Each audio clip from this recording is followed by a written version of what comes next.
he said yesterday that we would be running Venezuela, he has no idea what that means or who would come next. I will point out to the chairman of the Intelligence Committee that the vice president of Venezuela is actually a she, not a he. Those sort of details matter a little bit to know who it is who's running the country right at the moment. And those details seem to have escaped the Trump administration. They took out Maduro.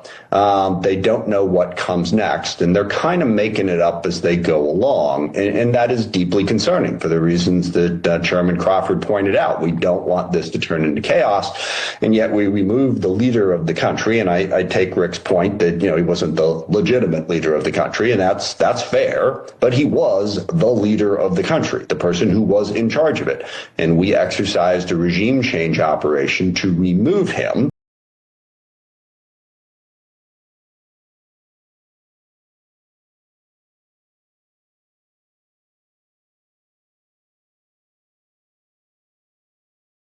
Up for him. For 244 years, we have had peaceful transfers of power.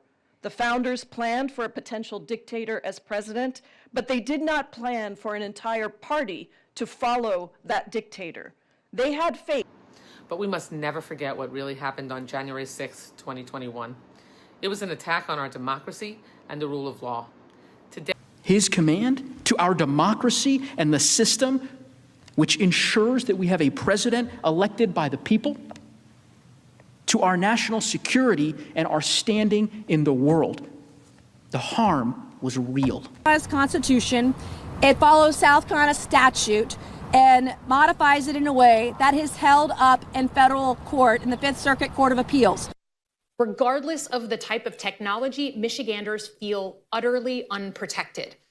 Like the government was shrugging their shoulders on these threats. Election officials who stood up to the Trump pressure campaign have been faced with threats and retaliation.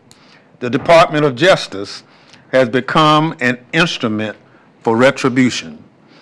The message is clear. Uphold the rule of law and you will be punished. Only loyalty to one man will be rewarded.